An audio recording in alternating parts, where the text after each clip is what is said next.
Boa noite a todos. Vamos fazer a nossa oração para que nós possamos começar a reunião de hoje. Então, que possamos fechar os nossos olhos, nos concentrarmos, nos conectarmos com o nosso Pai maior. Pai divino e Criador, que a tua luz possa envolver a cada um de nós e que neste momento possamos refletir sobre a nossa responsabilidade, os nossos passos nessa jornada incrível de evolução, compreendendo que não vivemos sozinhos, que toda ação tem consequências, tanto para nós quanto para aqueles que caminham conosco. Obrigada, Pai, que assim seja. Boa noite novamente a todos vocês. Bom, hoje nós vamos então conversar sobre bioética. Mas antes da gente falar sobre bioética, na verdade, a gente tem que entender o que é ética, né? Mas antes de eu até falar sobre a questão do conceito da ética, entendam que esse conceito ele varia muito dependendo de onde você busca essa informação, de qual é a fonte dessa informação. Então, algumas pessoas, elas entendem a ética, né, de uma forma, outras pessoas entendem de outra, não que o conceito de um ou de outro possa estar errado, ok? São só diferentes formas de se enxergar, né, de se conceituar ao mesmo tempo. E então eu vou trazer, né, no que nós estamos nos baseando, né, dentro, né, dessa palestra de hoje, lembrando que essa palestra de hoje ela tem como gancho central duas publicações que saíram nas redes sociais da Fraternidade Cristã Bezerra de Menezes, né, que saem essas publicações do Espiritismo Explica. Não teve uma publicação bioética. Tiveram duas publicações, né, que juntas elas servem como base para a nossa conversa de hoje, que foi uma sobre clonagem humana e a outra sobre o uso de animais de laboratório em experimentos.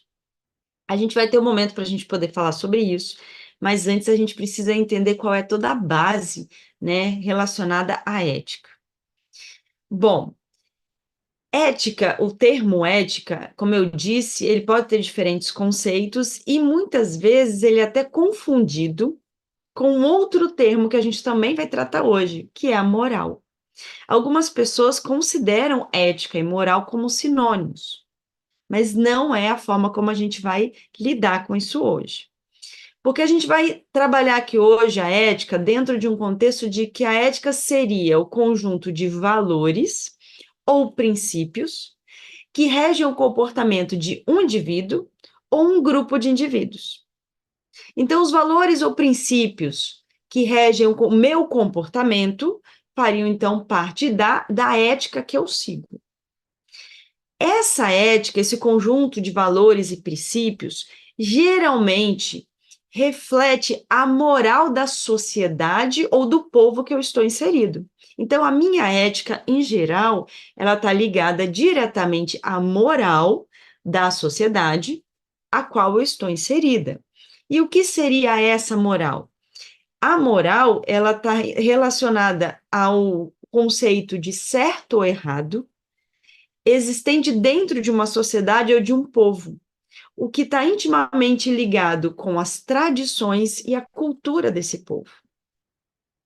E é interessante a gente entender, então, que a ética e a moral, elas estão como partes de um contexto, né? A gente está considerando como duas coisas diferentes, mas, na verdade, elas estão atreladas, porque a ética seria, né, o conjunto de valores que eu, enquanto indivíduo, né, vou fazer uso, mas que estaria ligada à moral, que é algo um pouco mais amplo, porque a moral, apesar, né, de muitas vezes a gente usar a moral como algo individual, a moral aqui a gente está vendo como algo coletivo, né? Que diz muito de onde eu estou inserida, do que eu tenho de aprendizado. Bom, partindo deste princípio, né, de que a ética seria o conjunto de valores e princípios, né, individuais, e que a moral seria algo mais coletivo, né? O conceito de certo ou errado, né? Que um coletivo teria. Nós precisamos entender que existe uma diferença entre moralidade humana e a moralidade divina. Porque quando nós estamos falando de moral de uma sociedade, de um povo, nós estamos falando da moralidade humana, né? Do entendimento de certo ou errado dos seres humanos, né? Daquela específica sociedade, daquele povo. O que, em geral, é diferente, né? A moralidade divina. Por quê?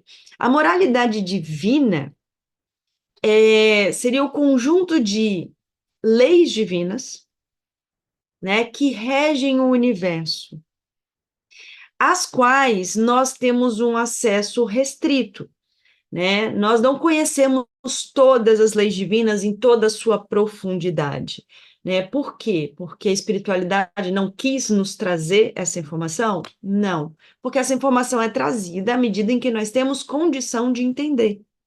E nós ainda estamos, no nosso processo de aperfeiçoamento, ainda estamos um pouco longe de termos esse nível de discernimento suficiente para entender a moralidade divina. Já temos a capacidade de ter um entendimento superficial, tanto que estudamos as leis divinas.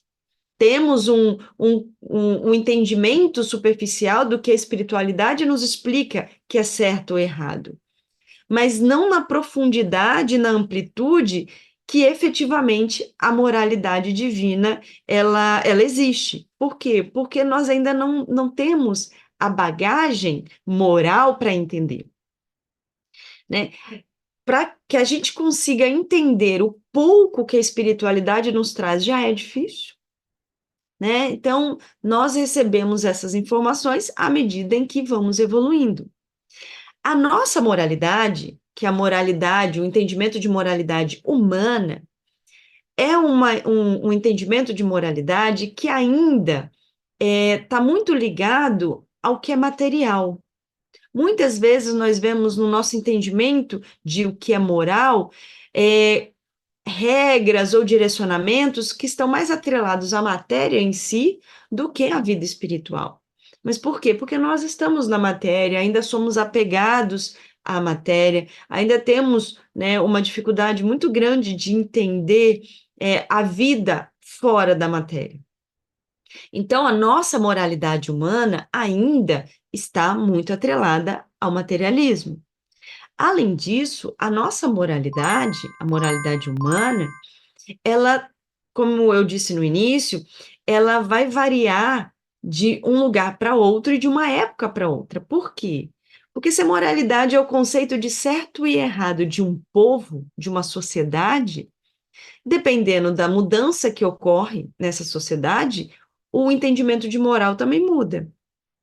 Então, o que para nós estaria de acordo com a moral, talvez não estaria de acordo com a moral lá na Indonésia. Nosso conceito de moral talvez não seja o mesmo de uma pessoa na Indonésia, ou talvez não seja o mesmo de um brasileiro, mas de 1500. Então, ela muda tanto de um lugar para outro, como de uma época para outra. Por quê? Porque somos sociedades diferentes, com tradições diferentes, culturas diferentes, e à medida em que o tempo passa, nós evoluímos, então o nosso entendimento do que é moral também evolui. Então, precisamos entender que a moralidade humana, ela é mutável. O entendimento de moralidade humana é mutável. Por quê? Porque nós estamos em processo de aperfeiçoamento, então nós estamos em plena mudança. Então, à medida em que nós vamos nos esclarecendo, vamos lapidando essa nossa moralidade. E o interessante é, quanto mais evoluímos enquanto sociedade, mais próxima a nossa moralidade se torna da moralidade divina. Então, se nós não vamos comparar de uma sociedade para outra, mas vamos comparar da nossa sociedade de uma época para outra. Nós percebemos que o entendimento de moral, à medida em que a sociedade vai avançando, ela vai se tornando mais próxima do que nós temos de entendimento de moralidade divina. Por quê? Porque esse é o objetivo. A nossa caminhada evolutiva é justamente essa. Nós evoluirmos, nos lapidarmos, para chegar ao ponto em que a moralidade humana será a mesma moralidade divina. Nosso entendimento do que é certo ou errado será um entendimento de acordo com as leis divinas. Mas ainda não é. Alguns até têm um certo entendimento teórico, né, do certo ou errado, mas ainda é muito difícil de ser praticado.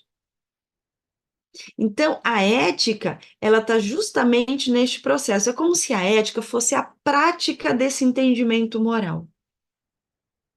Né? A minha vida, eu tenho as regras que eu sigo, do que eu acho que eu tenho que fazer, o que eu não tenho que fazer, essa é a minha ética, e isso eu baseio no que eu entendo que é moral. Por isso, esses dois conceitos ficam tão próximos, tão relacionados. Bom, entendendo isso, também precisamos entender que essa moralidade humana, como ela está ligada a uma sociedade, como ela está ligada a um povo, ela também pode refletir princípios religiosos deste povo, dessa sociedade, e, em alguns momentos, até princípios legais.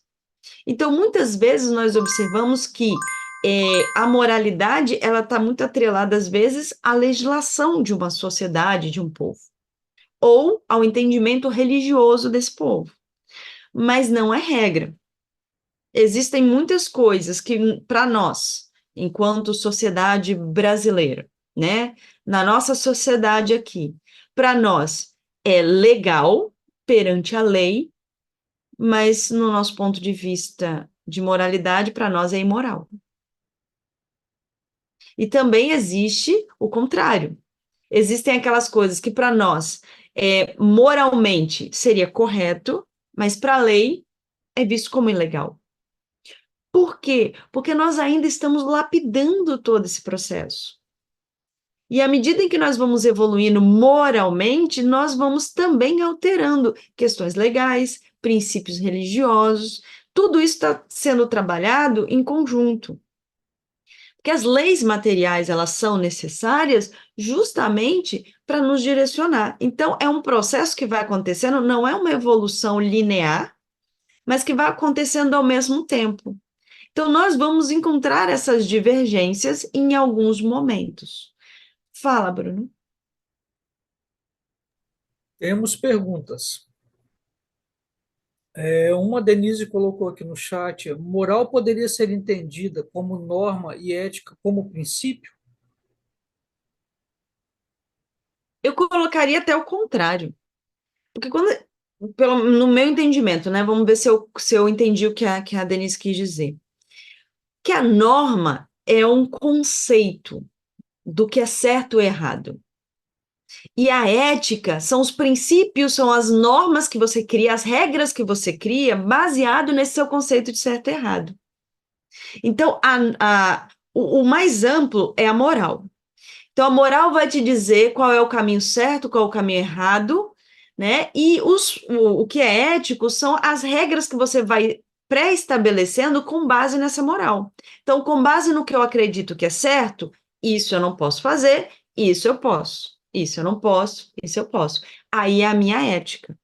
Então, a ética é o conjunto de.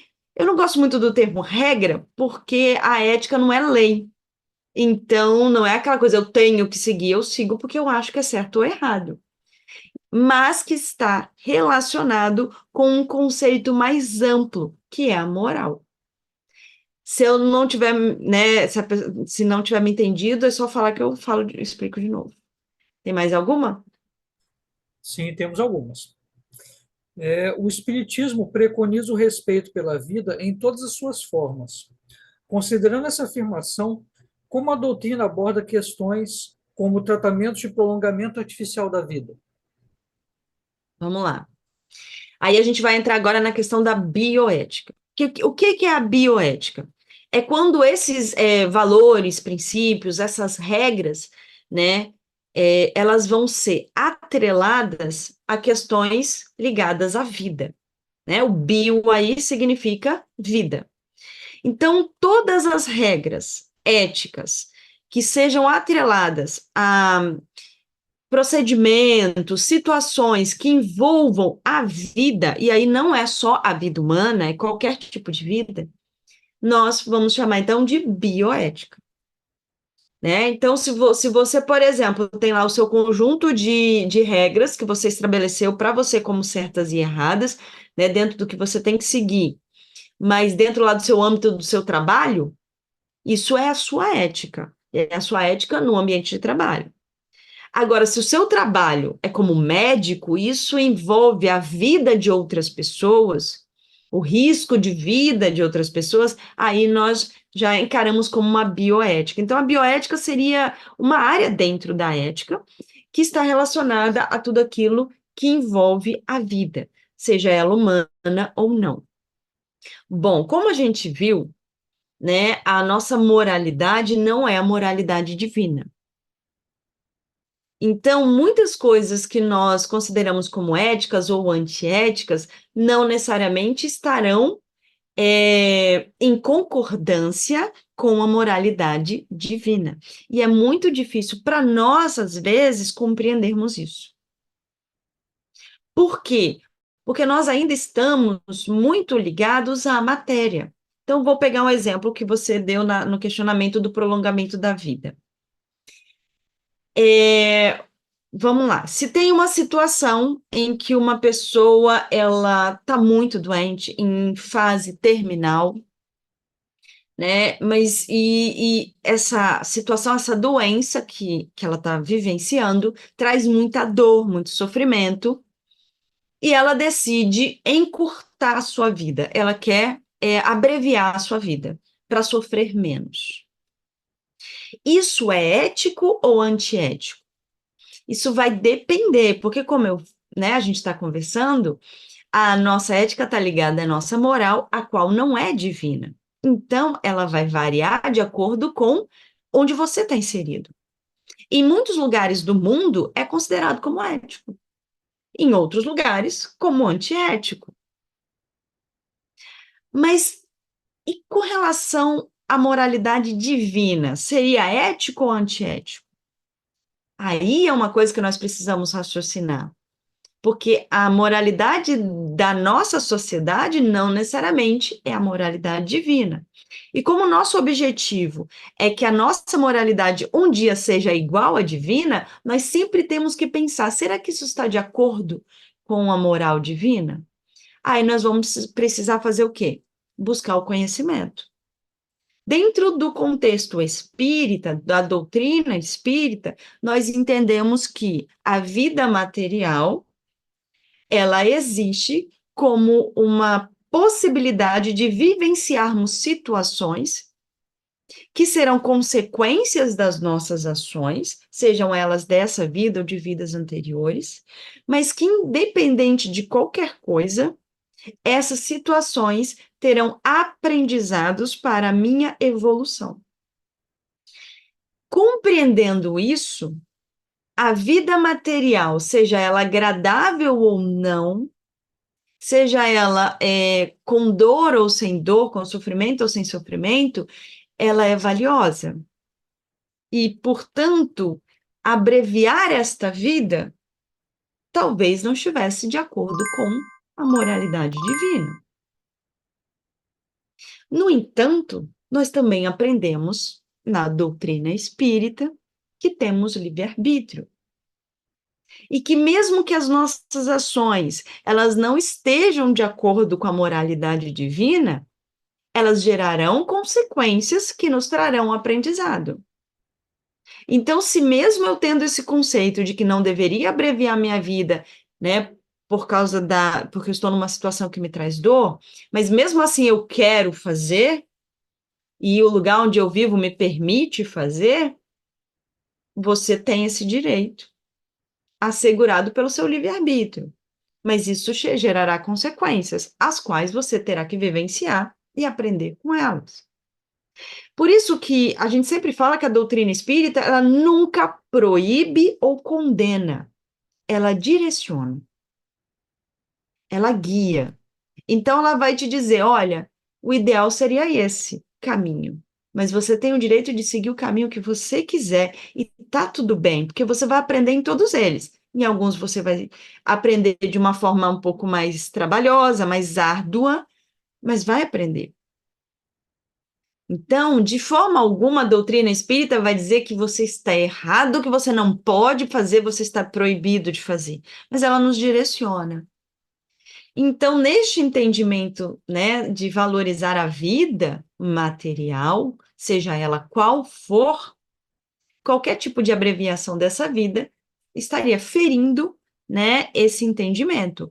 Mas quando nós, né, interferimos, né, e abreviamos a vida, seja ela, né, de qual forma for, nós não seremos condenados por isso, apenas teremos que vivenciar situações que nos trarão aprendizado.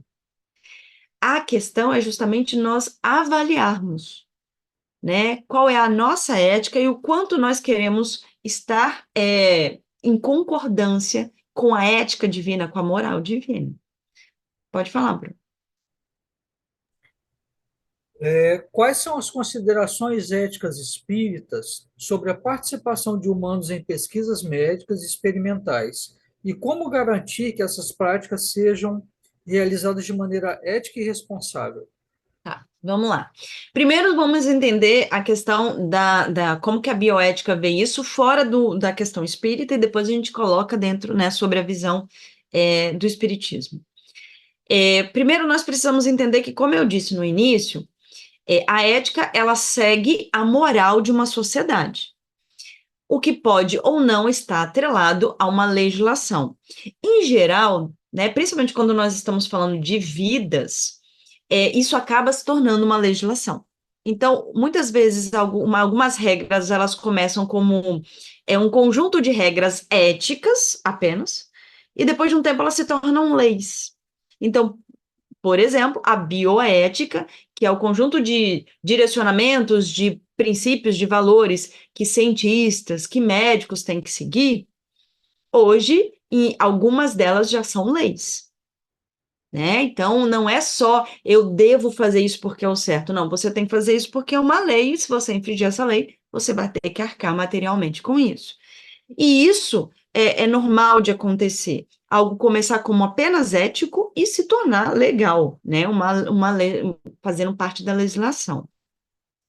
Dentro do que a gente está entendendo, né, de material da bioética humana, o entendimento é que a vida tem que ser prioridade. E a qualidade da vida, uma prioridade ainda maior. Mas que, ainda assim, precisa se avaliar o resultado do que está, do processo que está em execução. Vou dar um exemplo. Qual é a ética, ou como funciona a bioética de se usar animais em laboratório para testes em experimentos laboratoriais? Isso é um assunto que divide muitas opiniões. Muitas pessoas são extremamente contra, né? Não se deve usar animais como cobaias. E outras pessoas são totalmente a favor. Devemos usar os animais como cobaia. Qual é a questão aí? É entender qual é o equilíbrio. Por quê? Não há como nós abrirmos mão do avanço tecnológico, principalmente em área médica. Então, tem coisas que é muito difícil você abrir mão, mas há formas e formas de se fazer. Então, por exemplo, o uso de animais em laboratórios, em testes clínicos. Se nós observarmos a questão do animal como um ser vivo, que tem direito à sua vida, tem direito à sua qualidade de vida, é um indivíduo que está aqui na Terra para evoluir, para auxiliar na evolução, ele tem direitos que nós precisamos respeitar. E olhando secamente, né, de uma forma bem crua, a princípio, parece muito errado a gente usar um animal como uma cobaia para angariar um benefício a nós. Mas, olhando por um outro lado, em que o uso de animais em testes, por exemplo, de medicação, é um princípio básico para que uma medicação ela possa existir, hoje, existe como abrir mão totalmente do uso desses animais? Vamos abrir mão? Não existe mais medicação, avanço farmacêutico, vamos desistir. Nenhuma medicação mais vai ser criada. Ah, mas vamos testar em humanos. Mas espera aí, tá? Quais humanos? Vamos parar de testar nos animais? Você vai ser o voluntário para testar em você? Porque como é que funciona, por exemplo, no caso das medicações? Primeiro, existe todo um estudo químico, biológico sobre o medicamento. É avaliado por anos isso. Quando o medicamento existe, aí começam os testes em animais. Qual o objetivo? Saber se essa medicação ela não é nociva.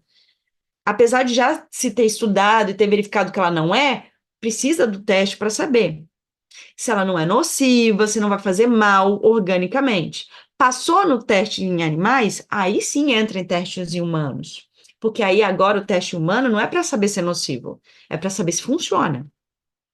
Se é, por exemplo, um remédio para curar a diabetes.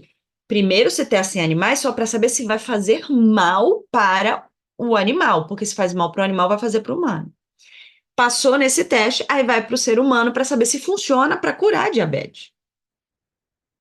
Se nós não temos esse primeiro estágio de testar em animais, a gente vai testar diretamente no humano? Quem seriam esses humanos? Voluntários? Quem se voluntaria, se colocaria como voluntário para testar uma medicação para saber se ela faz mal ou se ela pode te matar? É muito complicado isso. Vai chegar um momento em que talvez a tecnologia médica não necessite do teste em animais? Possivelmente. Possivelmente a gente vai ter, com o avanço da inteligência artificial, com o avanço, né, tecnológico do entendimento farmacêutico, vai chegar um momento em que testes em animais serão desnecessários, inclusive até testes em humanos. Mas hoje ainda é necessário.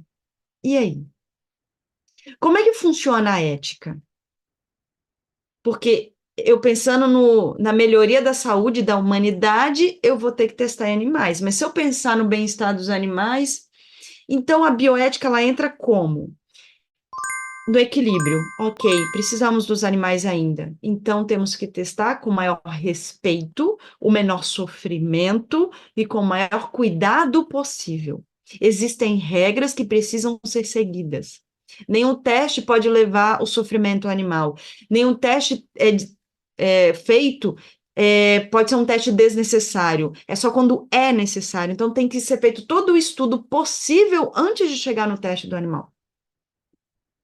Se esse animal, dependendo do tipo de medicação, pode causar algum efeito X ou Y, tem que ser aliviada a dor desse animal.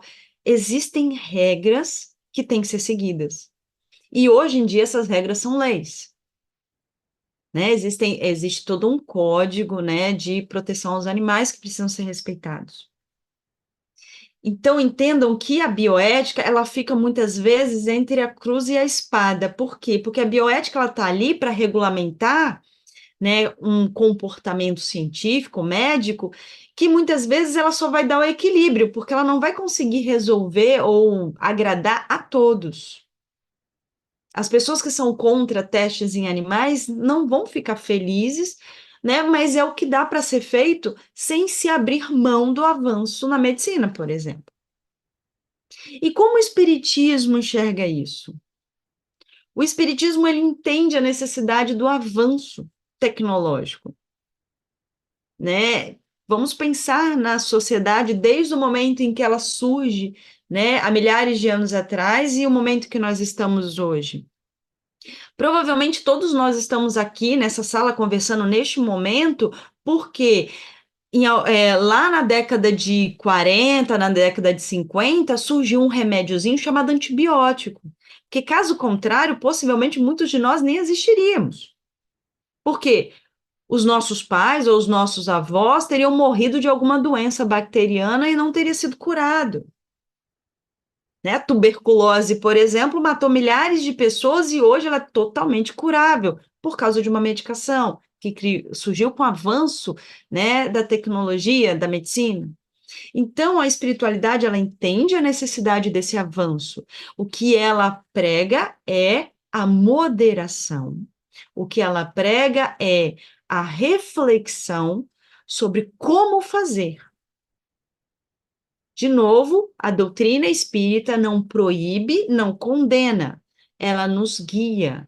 Ela nos direciona para entender que muitas vezes eu vou ter que fazer algo que talvez de verdade eu não queria fazer, mas eu tenho que tomar essa atitude, então que eu tome de forma mais consciente possível, minimizando os impactos que essa minha ação vai ter. Então, que eu possa minimizar ao máximo, refletir ao máximo e ser o mais responsável possível. E é assim que a doutrina espírita enxerga a bioética. Com responsabilidade, nós precisamos ser mais responsáveis por nossas ações, principalmente quando envolvem vidas, sejam elas humanas ou não. Quando eu lido com vidas humanas, é um outro problema.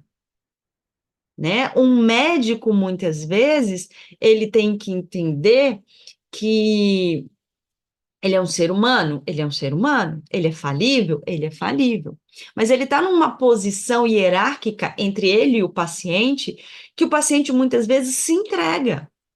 Eu não entendo nada como paciente, não tenho a mínima ideia do que o médico está falando, então eu vou confiar.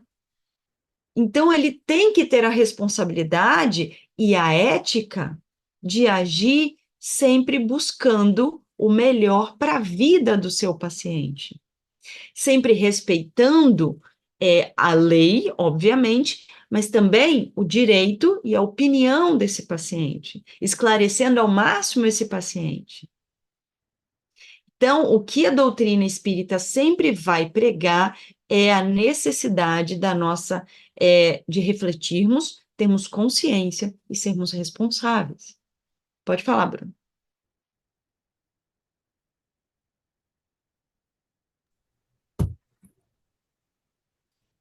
A reencarnação é um princípio central no Espiritismo, sugerindo que cada vida é uma oportunidade de aprendizado e evolução espiritual. Isso influencia as decisões bioéticas, levando em consideração o crescimento espiritual do indivíduo em cada situação? Bom, vamos lá, vamos entender o seguinte. O entendimento a respeito do valor da vida, né, vai depender da moral da sociedade a qual esse indivíduo está inserido e também do próprio indivíduo. Porque apesar de uma sociedade, de um povo ter a sua moral, né, que são as tradições, os costumes, o conceito de certo e errado, muitas vezes o indivíduo ele vai contra esses conceitos. Então, muitas vezes você tem numa determinada sociedade o entendimento de que isso é moralmente correto e isso é moralmente incorreto, mas um indivíduo inserido nessa sociedade, ele vai contra, ele não concorda. Isso é ruim ou isso é bom? Isso depende de cada caso. Com relação a valorizar a vida, é importante, e nós vamos percebendo que todas as sociedades, cada uma ao seu tempo, mas todas as sociedades, elas estão evoluindo para cada vez mais valorizar a vida. Então, nós vamos percebendo, né, que, por exemplo, voltando aí 200 anos atrás, 300 anos atrás, 500 anos atrás, de uma forma muito generalizada no mundo, a escravidão era algo que não era imoral. Não no entendimento daquela população. Obviamente, existiam indivíduos que acreditavam ser imoral, mas a moralidade das sociedades, o conceito de certo e errado das sociedades, não viam a escravidão como algo errado. E nós vemos isso na Europa, nós vemos isso em várias, inclusive, povos tribais que também faziam escravos, tribos indígenas que faziam escravos, né? Várias tribos dentro do continente africano faziam escravos. E nós vamos percebendo que se existe hoje, dentro de algum contexto muito pequeno, né, de um fragmento de sociedade, esse ideal de que a escravidão está tudo certo, não é imoral, isso é muito raro. Nós percebemos que todas as sociedades, apesar delas estarem evoluindo em tempos diferentes, numa velocidade diferente, partindo de pontos iniciais diferentes, todas elas estão começando a valorizar a vida ao ponto de entender que escravizar é errado. Tanto que aonde ainda acontece é feito de uma forma escondida. Por quê? Porque eles não querem, eles até fazem, mas eles não querem admitir que fazem porque sabem que estão errados. Então, apesar de um indivíduo muitas vezes discordar, ele sabe que dentro de um contexto geral ele está errado. Então, percebam que o valor da vida ele vai se tornando cada vez mais presente na ética da humanidade como um todo. Mas precisamos entender que nós estamos num processo que ainda estamos muito longe de estarmos em acordo, né, em concordância plena com a moralidade divina. Então, por exemplo, para muitos de vocês fica muito claro de que eu não devo matar ninguém. Por quê? O valor da vida.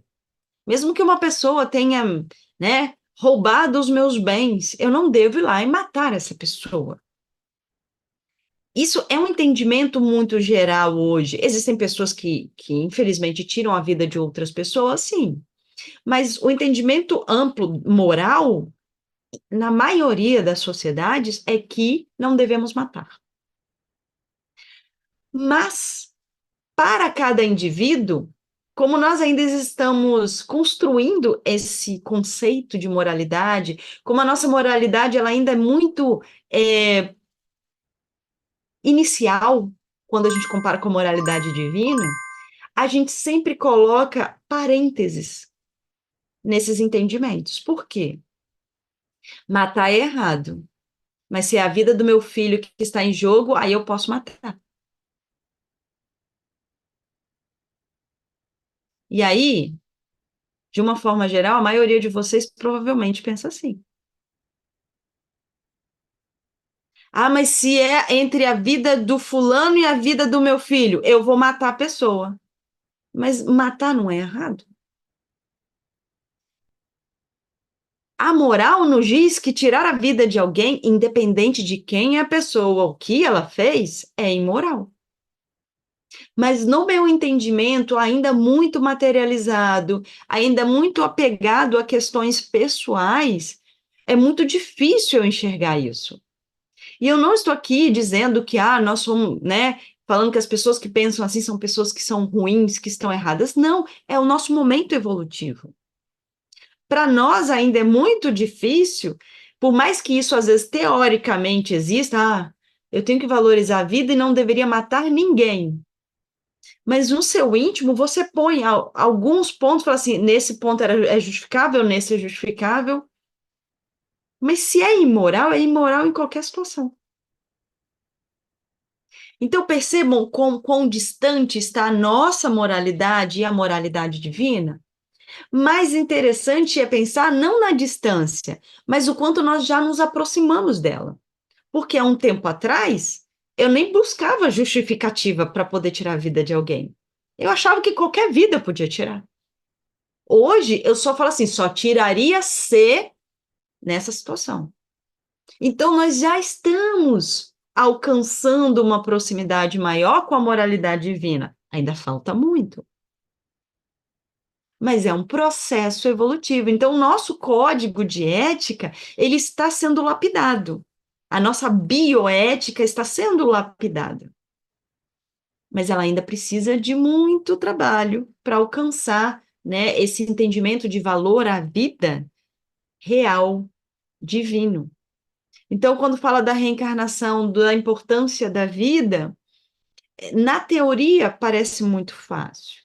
E a doutrina espírita, ela nos ensina qual é o caminho correto, de que a vida é importante em qualquer circunstância, de qualquer indivíduo, e que nós não temos o direito de tirar a vida de ninguém, independente do que a pessoa fez.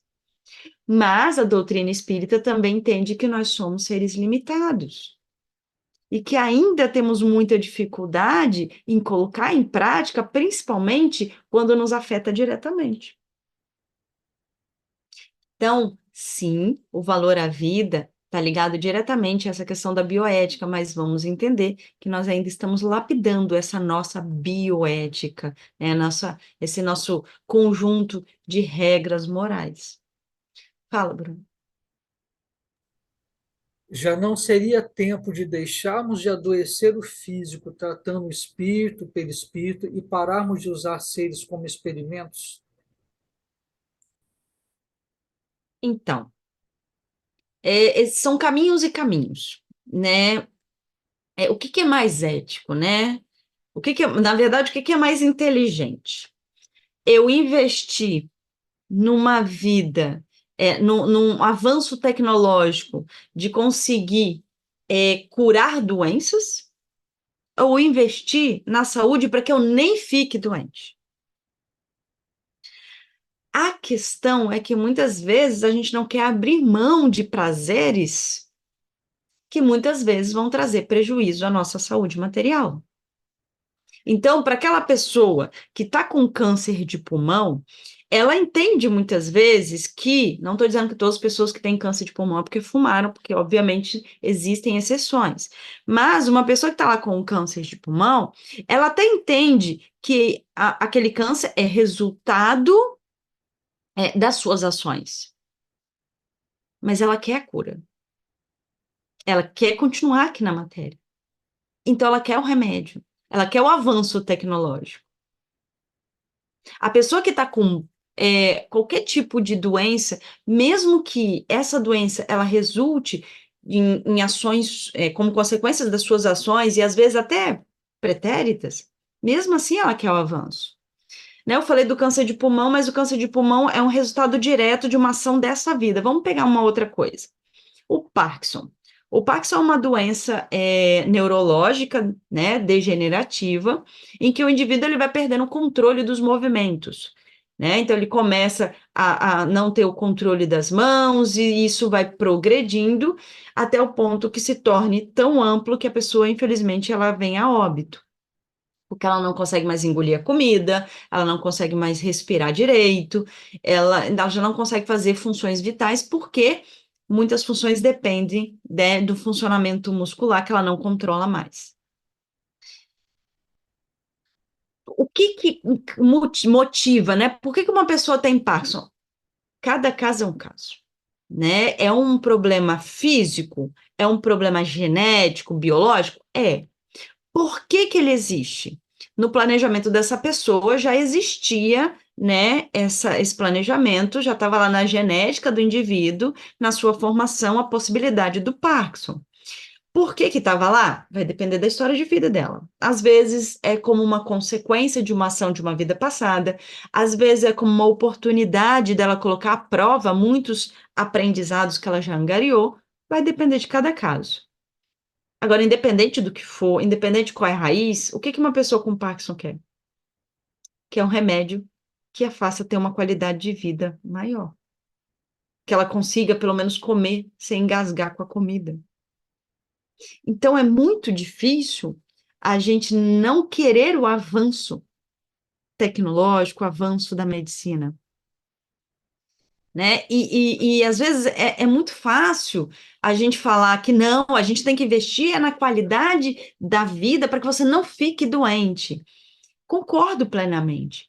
Mas é muito fácil falar quando a gente não está na posição do doente.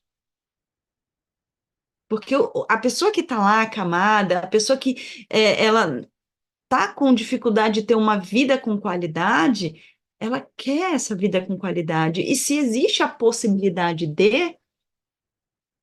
é o que acontece. Só para vocês terem uma ideia, a maioria das pessoas que tem o caso do Parkinson, por exemplo, e que tem dinheiro, existem vários casos de celebridades, pessoas conhecidas que elas desenvolveram, né, o mal de Parkinson, a síndrome de Parkinson, e elas, como pessoas que têm dinheiro, elas basicamente doaram tudo que tinham para o estudo para se encontrar cura, mesmo sabendo que a cura talvez venha depois que elas morrerem.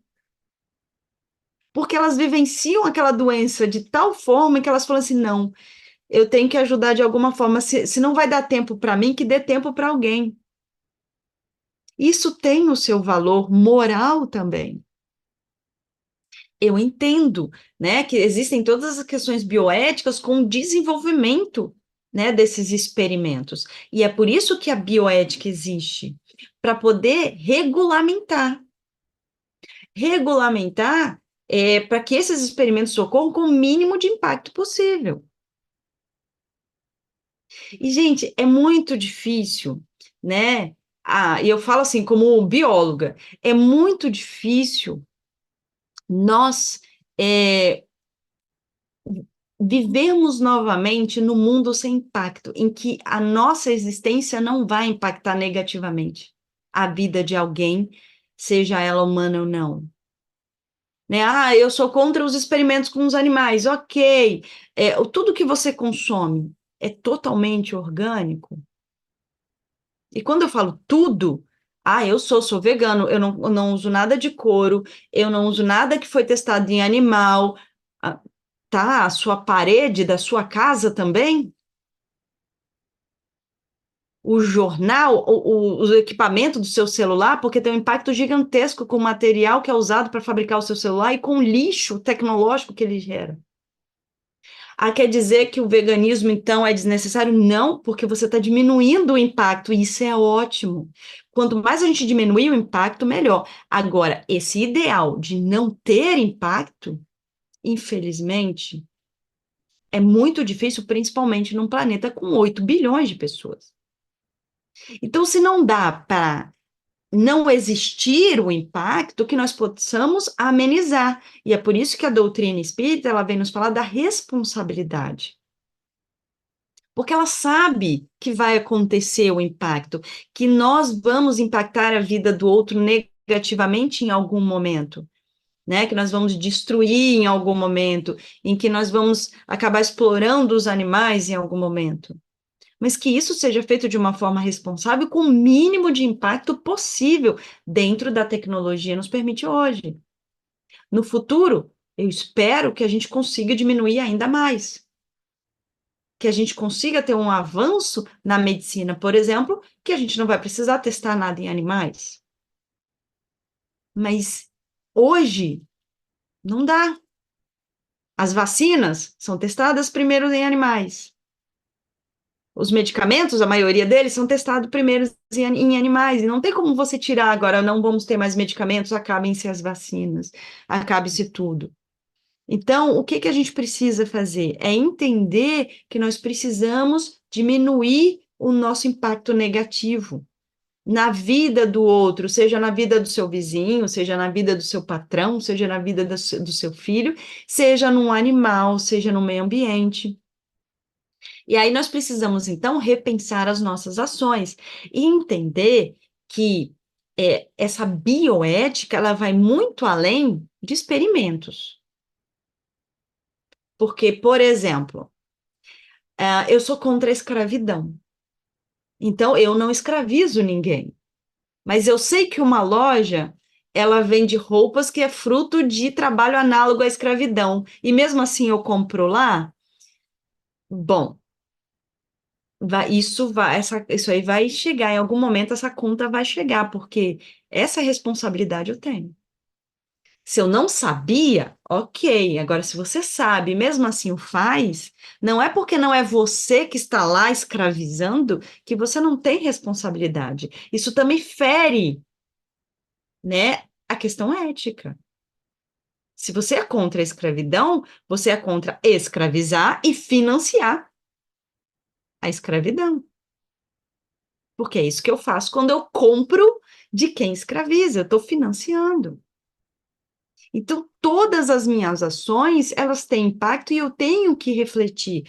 óbvio, a gente não precisa, né, virar neurótico de ficar, mas tudo que eu faço, mas o que você pode fazer de diferente, que você faça.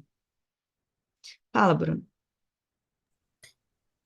Como o Espiritismo vê a importância dos cuidados paliativos para pacientes terminais? Qual o papel da compaixão e do alívio do sofrimento no final da vida? Então vamos lá. Com relação aos cuidados de pessoas que estão doentes terminais, né, existem várias situações. Existe aquela situação daquelas pessoas que querem abreviar a vida dessa pessoa para que ela sofra menos. Existem aquelas pessoas que querem manter elas na matéria o máximo possível. E existem a situação em que você só toma os cuidados paliativos para que ela possa ir naturalmente com o menor sofrimento possível. São três situações diferentes. Você tentar reduzir o sofrimento abreviando a vida dessa pessoa, você tentar manter essa pessoa aqui, mesmo que isso traga mais sofrimento, ou você simplesmente deixar as coisas acontecerem naturalmente. Precisamos entender que certo ou errado é muito relativo, né? O que que é certo, o que que é errado? Como eu falei antes, existe a questão de você valorizar a vida. Mas é muito fácil eu falar quando eu não estou na cama de hospital. Então, eu posso ter a minha ética, eu achar o que é certo, mas eu tenho que tomar muito cuidado quando eu estou julgando o outro, porque eu não estou no lugar dele. Se o outro quer abreviar a sua vida, né?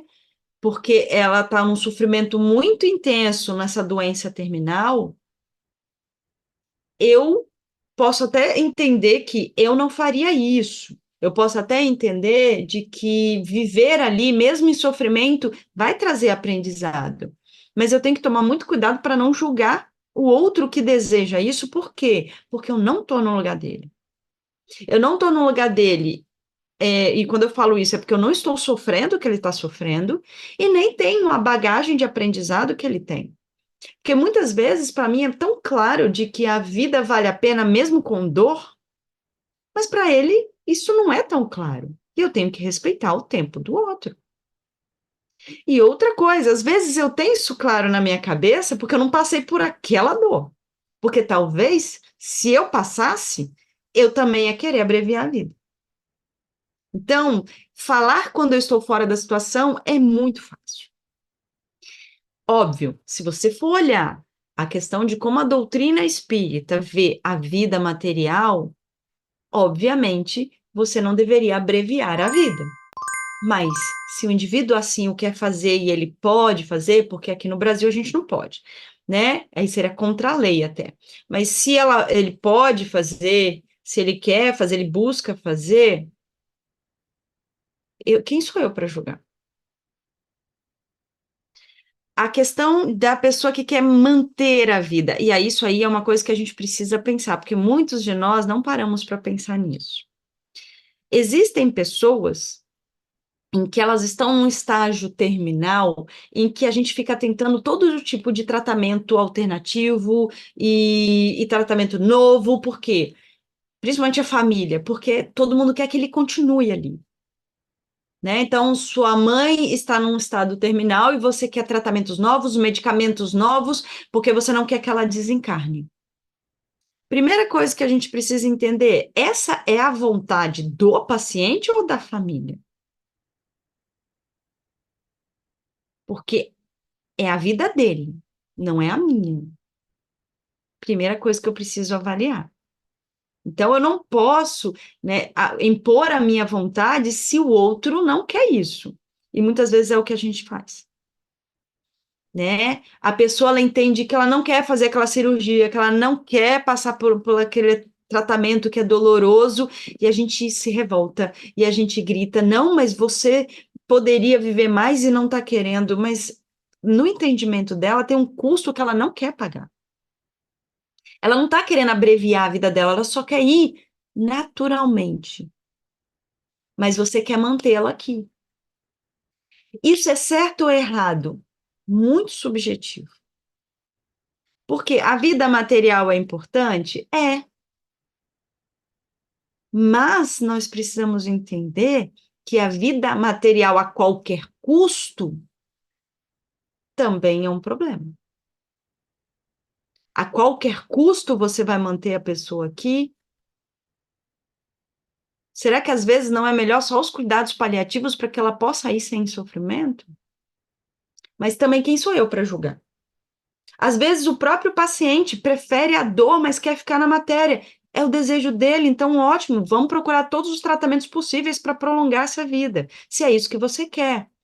Agora precisamos tomar cuidado para nós não impormos o que nós achamos que é certo para o outro, porque isso é antiético. Então, a questão dos cuidados paliativos, para que a pessoa possa ir naturalmente, com o menor dor e sofrimento possível, seria um caminho, talvez, um caminho do meio, né? O mais equilibrado. Mas os outros dois caminhos, eu não estou dizendo que eles estão errados. Isso vai depender da sua ética. Porque a ética moral, a ética divina e a moral divina é uma, mas qual é a sua? Porque um dos princípios éticos é o respeitar o princípio ético do outro. Então, eu também não posso querer ficar julgando que você tem que fazer isso ou tem que fazer aquilo. Você vai fazer aquilo que você acha que é certo e vai arcar com as consequências disso, sejam as consequências, né, futuras, né, moralmente falando, sejam as consequências legais. Porque, por exemplo, a eutanásia não é permitida no Brasil, então você vai ter consequências legais, né? Não a pessoa que faz, porque ela vai desencarnar, mas a pessoa que auxilia. Mas nós precisamos avaliar e tomar muito cuidado com o julgamento, porque quando eu julgo, eu também estou sendo antiético. Quando eu julgo a ética do outro, eu também estou sendo antiético. Então, é realmente complicado, mas nós precisamos refletir sobre tudo isso para conseguir evoluir. Fala, Bruno. De acordo com a lei de causa e efeito, cada ação tem uma reação correspondente, o que implica uma responsabilidade ética por todas as decisões tomadas. Isso se aplica a todas as áreas da bioética ou existem atenuantes? Toda ação vai ter consequências, e isso se aplica a toda e qualquer área. Mas precisamos entender que nem sempre a consequência é aquela que você espera.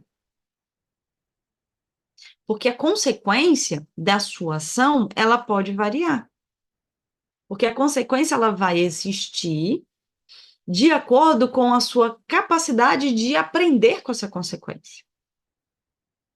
Então, a espiritualidade, ela sempre vai estar alerta, né? Porque se eu fiz algo e a consequência dessa minha ação não me traz aprendizado, por qual motivo eu vou ter que vivenciar ela? Qual é a lógica de eu vivenciar uma coisa que não vai me ajudar em nada? Então, as consequências nem sempre elas são as que eu espero. Então, pode ser que a consequência de você tirar uma vida não seja exatamente a que você espera, mas ela vai vir. Em algum momento, né, ela virá para que você aprenda com ela. E isso vale para todo o campo bioético, ético. E precisamos entender também que isso também varia com o seu nível de conhecimento. A quem muito é dado, muito é cobrado.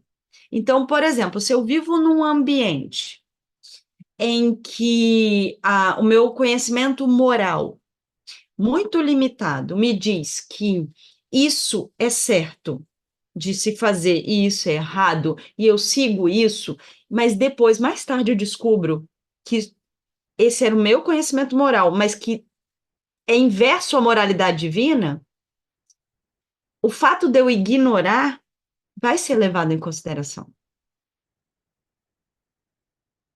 Então, o fato de eu ignorar alguma coisa é levado em consideração. Agora, precisamos entender o seguinte, que muitas vezes a gente justifica que ignora. Ah, eu não sabia, mas no fundo, sabia. Aí, nesse caso, não vale. Porque se você sabia que era errado, mesmo que, né, você justifique que não sabia, o que vale é o que realmente você tinha no seu interior.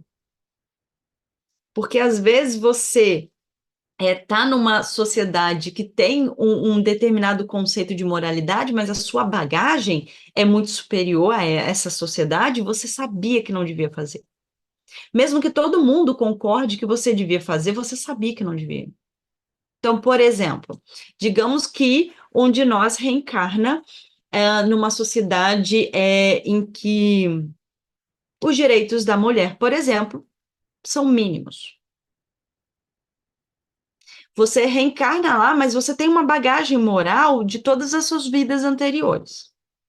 E quando você reencarna, você sabe que isso está errado. Você sabe que subjugar uma mulher como inferior está errado. E você faz usando a justificativa de que é o que a sociedade mandou fazer, tem um peso. Porque no fundo você sabia que não devia fazer. Você usar a justificativa de todo mundo estar fazendo não é válido se isso fazia parte da sua bagagem. E muitas vezes é o que a gente faz.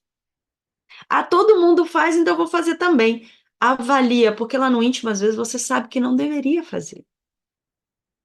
Por quê? Por mais que às vezes a moral de onde você está inserido seja uma, você tem a sua bagagem moral. E ela às vezes destoa. E por que que me colocaram então nesse lugar?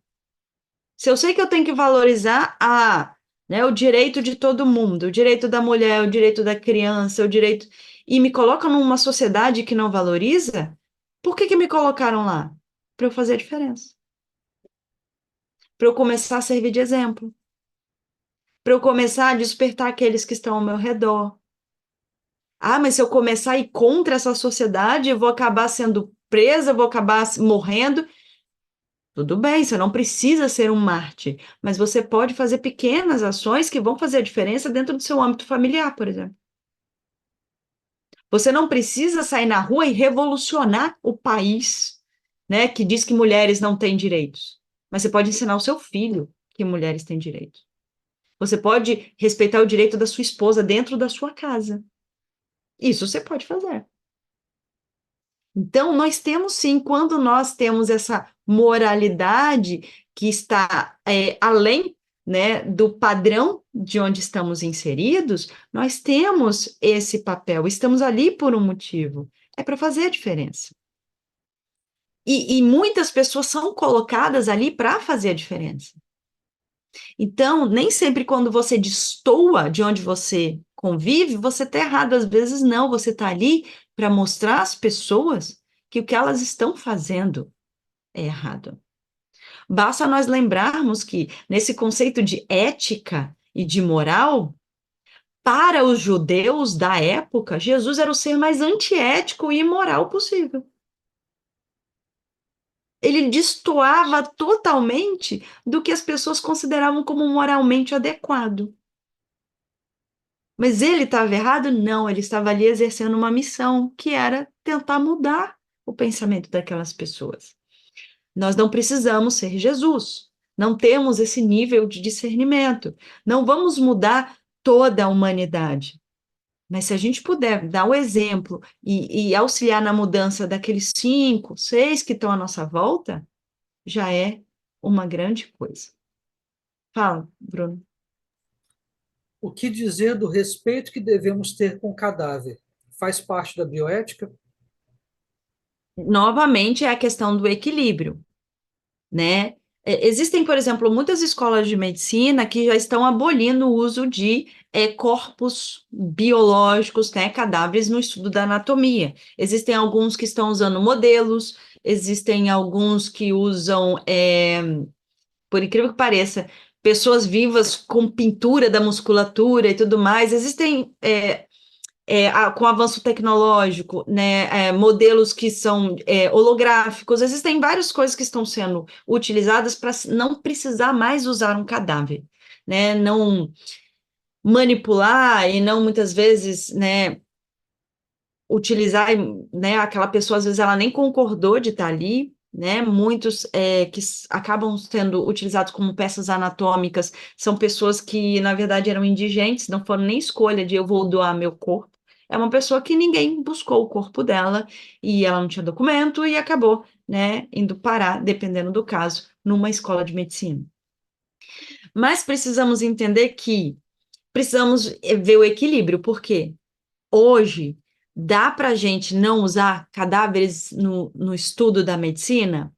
Dá para minimizar, dá para reduzir. Então, por exemplo, um biólogo, talvez, quando vai fazer anatomia, não precise de uma peça anatômica real. Posso usar um modelo. Mas um médico ainda precisa. Por quê? Porque existem coisas que ele vai ter que analisar, que ele vai ter que aprender a cortar, suturar algumas coisas que precisa ser num cadáver. E ainda precisa ser. Mas a gente já vai percebendo que vai chegar um momento que não vai ser mais necessário.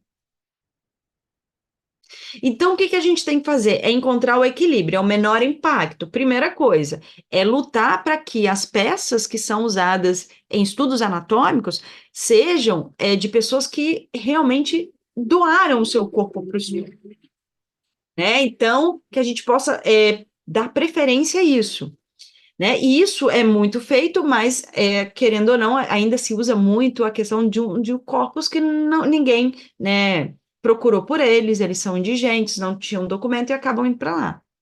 Mas um tempo atrás, e bem pouco tempo atrás, cadáveres eram utilizados em escolas de medicina, que não é que eles não tinham escolhido e eram indigentes, não, eles tinham documento, todo mundo sabia quem era, mas eles morriam muitas vezes dentro de um hospital psiquiátrico e eram vendidos sem que a família nem soubesse que o parente morreu. É o que aconteceu, por exemplo, no Hospital Colônia de Barbacena. Muitos corpos que são usados até hoje, tem peças anatômicas que existem hoje, que estudantes de medicina de hoje usam, que são de internos do Hospital Colônia, que ainda estão sendo utilizados. E que muita gente, as famílias nem souberam que eles morreram, não souberam que os corpos foram vendidos. Isso é totalmente antiético. E aí, hoje a gente sabe, a gente ouvindo isso, fala assim, nossa, mas isso é antiético. Mas para eles e para muitas pessoas na época não eram. Então, percebam como a gente já está evoluindo. Então, vai chegar um momento em que não vai ser necessário o uso. Hoje ainda é? É. Hoje ainda se usa animais em experimentos no estudo da medicina? Sim. Ainda se abrem ratinhos, codornas, sapos? Sim. Dá para diminuir esse impacto? Dá. Tem muitos experimentos que não precisa mais usar um animal. Só vamos usar no que é extremamente necessário e com todo o respeito do mundo, com o menor sofrimento possível. Então, é isso que a gente tem que fazer, tentar diminuir o nosso impacto e, dentro do possível, quando possível, tentar não impactar. Fala, Bruno. À luz do espiritismo e sob a ótica da bioética, como enxergar as histórias de Frankenstein e do Edward Mãos de Tesoura? Qual o ensinamento retirado dessas histórias? Durante a história, nós tivemos vários, né, durante, né, até o momento, várias histórias de estudos científicos que fugiram do que era ético até para aquela época, né? Porque até na época em que Frankenstein foi escrito, era antiético, né? Você querer criar um humano de partes de outros humanos, né? Isso porque faz parte da literatura, mas já era antiético naquela época. Mas foram feitos, infelizmente, e aí eu estou dizendo de experimentos reais. Vários experimentos antiéticos foram feitos durante a história e ainda são, não dá para fugir ainda são, temos, né, alguns que foram descobertos há pouco tempo, mas o que que acontece? Com o avanço da bioética, com o avanço da moralidade humana, isso vai se tornando cada vez mais absurdo aos olhos da população geral. Vai cada vez mais se tornando também parte de legislações. Com o surgimento dos direitos humanos, o direito dos animais, né, que foi surgido principalmente por meio da ONU, da Unesco, isso vai se tornando tão geral que hoje em dia isso é bem menos frequente e quando acontece, causa, né, um transtorno, causa um escândalo tão grande que nós percebemos que a humanidade está evoluindo. Mesmo sabendo que ainda tem pessoas que fazem experimentos como esse, né? E basta que a gente pare para pensar, por exemplo, nos vários experimentos que ocorreram com as pessoas que estavam em campos de concentração na época, né, da Segunda Guerra Mundial, na época da Guerra da Coreia. Vários experimentos foram feitos. Dói dizer que alguns avanços da medicina que nós hoje tiramos proveito surgiram de experimentos desse nível e que hoje nós tiramos proveito disso, mas dói dizer isso, mas que foram feitos, hoje já é um absurdo para a gente. E isso é bonito de se ver. A revolta é bonita de se ver porque mostra que a humanidade evoluiu.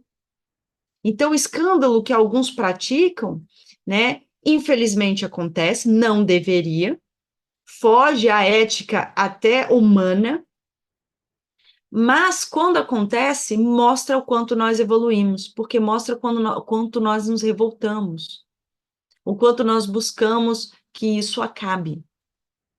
Então, isso acontece ainda hoje, e eu espero que um dia pare de acontecer, né? Mas quando acontece, nós percebemos como a humanidade ela reage, isso mostra que nós somos seres melhores. Mas também precisamos entender uma coisa. Precisamos tomar muito cuidado, né? E entender que o que é antiético hoje, daqui a um tempo, pode ser que a gente olhe e perceba que não é antiético. Então, por exemplo, se nós voltarmos vários séculos atrás, né, e chegarmos para uma pessoa dizendo, olha, no futuro, vão pegar uma pessoa que acabou de morrer, vão tirar o coração dela e vão enfiar numa pessoa viva, para ela viver com esse coração do cadáver. Isso seria totalmente antiético. Isso iria ferir totalmente a moral religiosa, tudo de errado seria. E hoje é o transplante de órgãos. Percebe também que a gente precisa tomar muito cuidado quando nós levantamos essa bandeira, isso é antiético, isso é errado, isso é errado. Vamos avaliar, porque às vezes isso é só sinal da nossa ignorância. Então, quando nós falamos a clonagem humana é um absurdo. Gente, calma, vamos entender que nenhum cientista está querendo clonar. Obviamente tem cientistas que querem clonar pessoas para elas nascerem e viverem, mas a maioria dos cientistas querem clonar células, para usar a célula num tratamento, e não que uma pessoa nasça para ser igual à outra. Então, vamos avaliar e refletir o que é a nossa ética, o quão ela está de acordo ou não com a ética divina, e como nós podemos lapidar a nossa moralidade, a nossa ética, para alcançar, né, essa ética divina em algum momento. Fala, Bruno. Seria não ético pedir a Deus em oração, abreviar a vida de alguém em sofrimento, por amá-la muito e querer aliviar a dor do ser amado? Não tem nada de antiético nisso. Mas eu acho que o mais importante do que a gente pedir para abreviar, pedir para prolongar, é a gente pedir a Deus que seja feito o melhor para a pessoa. Se é permanecer, que ela permaneça. E que eu possa auxiliar para que ela permaneça da melhor forma possível. Se é para abreviar, se é que ela vá mais cedo, que ela vá e que ela possa ir com tranquilidade. Porque às vezes a gente reza para a pessoa não morrer, mas ela está lá sofrendo e você está pedindo para ela permanecer sofrendo. Às vezes você reza para ela ir logo, mas às vezes ela precisa ficar e vivenciar o sofrimento para ela se tornar uma pessoa melhor. Então, como nós não sabemos dos desígnios de Deus, como nós não entendemos do planejamento reencarnatório, nem o nosso, quanto mais o do outro, o que nós podemos fazer é rezar para Deus para que o melhor possa ser feito. E que dentro desse melhor eu possa contribuir da melhor forma possível. Então, é orar para que dentro do encaminhamento que fosse dado, do planejado, do possível, né?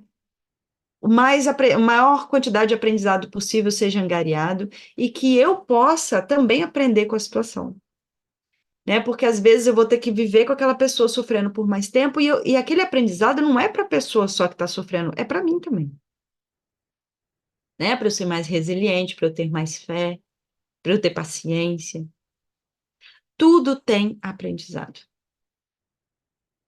Nós precisamos abrir as nossas mentes para entender isso.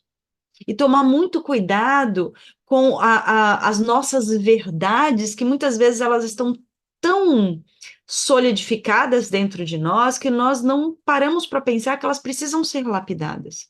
Porque a nossa ética, ela está ligada com as nossas verdades. Para mim, o que é ético é o que está de acordo com a minha verdade. Mas será que a minha verdade também não precisa ser trabalhada? Será que o que eu considero hoje ético talvez seja antiético dentro de uma visão mais ampla ou espiritual? Será que eu não preciso trabalhar essa minha verdade? E independente se é ético ou não, eu tenho que ser ético e não julgar o outro, que muitas vezes tem um conjunto de princípios diferentes dos meus. Antes de eu julgar, antes de eu, né, abrir a minha boca para poder condenar o outro ou condenar a ciência, eu tenho que refletir, eu vou procurar saber. Durante a história, né, infelizmente, a religião, por diversas vezes, ela foi contra a ciência por isso, por ter uma verdade tão cristalizada que era impossível de ser mudada. E tudo que fugia a essa verdade cristalizada fugia à ética e à moral religiosa ali construída. Então, muito que hoje nós conhecemos como avanços saudáveis da medicina, da sociedade, da tecnologia, em algum momento da história, foi condenado por religiões, por pessoas. Hoje, o que para você é maravilhoso, muitas pessoas já podem ter morrido numa fogueira por causa disso. Porque naquela visão daquele grupo de pessoas era antiético, era imoral, era uma blasfêmia. Então, será que o que hoje nós consideramos antiético também em algum momento não vai ser diferente? Ah, então como é que eu vou viver se eu não sei como é que vai ser? Vamos refletir. Vamos buscar o conhecimento e refletir a respeito. Se a ciência está propondo uma coisa hoje que para mim parece absurdo, ok, eu tenho esse direito de achar que é antiético. Clonagem humana, por exemplo. Eu tenho esse direito. Mas vamos investigar o que que a ciência realmente está dizendo. O que que é essa tal clonagem humana? É para quê? Como é que vai ser feito? Qual é o princípio? Porque muitas vezes a gente está gritando nas redes sociais, levantando bandeiras por coisas que a gente ignora. A gente só ouviu falar e está lá falando é errado, mas a gente nem ficou sabendo o que realmente é aquilo. Talvez depois de você procurar saber, estudar, você vai continuar com a mesma opinião. Eu acho ainda que é errado. Ok, mas pelo menos você sim, você foi procurar os argumentos. Você agora tem um embasamento para dizer que você acha que é antiético. Precisamos avaliar qual é o nosso impacto na vida dos outros seres humanos, dos animais, das plantas, do planeta. O quão ético nós somos com aquele que vive conosco dentro de casa, com o planeta de uma forma geral. Quão ético nós somos conosco, porque isso a gente também não pode esquecer. Porque às vezes a gente falta com a ética conosco mesmo. Mas precisamos sim respeitar as nossas limitações e entender que nós não temos a capacidade de hoje agir de acordo com a moralidade divina, porque nós não a entendemos, nós não a compreendemos, nós não temos acesso e nem temos a capacidade disso. Mas já temos a capacidade de tentar lapidar a nossa moralidade para que um dia ela esteja, né, no mesmo patamar que a moralidade divina, para que um dia a minha moralidade seja a moralidade divina. Para isso existe o Espiritismo, por exemplo, trazendo as leis divinas para que nós possamos estudar e praticar. É tudo um processo. E nós estamos nessa caminhada. E esse momento que nós estamos aqui conversando faz parte disso. Nós estamos aqui justamente para aprender, para ouvir as opiniões, as perguntas que foram maravilhosas, para que a gente possa avaliar. Eu garanto que muitos de vocês, eu sei que alguns de vocês, teve a gente até que escreveu aqui no privado, mas já começaram a avaliar. E isso aqui eu acho que faço não é ético, não. Que ótimo, é esse o objetivo. É a gente descobrir que a gente é antiético em alguns pontos, para que a gente possa melhorar. Se a gente não descobre isso, como é que a gente melhora? É todo um processo. Bom, alguma coisa, meu apoio? Bruno, mais alguma pergunta? Sem mais perguntas. Então, eu quero agradecer a todos vocês por este momento aqui, né? Que é um momento maravilhoso de aprendizado para todos nós. E vou fazer uma oração para a gente poder encerrar. Mestre Jesus, o ser talvez que dentro do nosso entendimento, dentro do nosso nível de compreensão, foi o mais ético que já pisou nessa terra. Nós somos ainda tão pequenos diante da tua sabedoria, mas ao mesmo tempo temos uma potencialidade gigantesca e sabemos que um dia alcançaremos o seu nível de discernimento, de esclarecimento e de bondade. Que a tua luz possa iluminar as nossas ações para que elas sejam cada vez mais éticas, estejam cada vez mais de acordo com a tua moralidade, Mestre. Que cada um de nós consiga compreender aquilo que precisa ser mudado em suas próprias ações, mas sempre respeitando as próprias limitações e trabalhando a caridade para consigo. Obrigada, Mestre, por essa oportunidade maravilhosa de aprendizado. Que assim seja.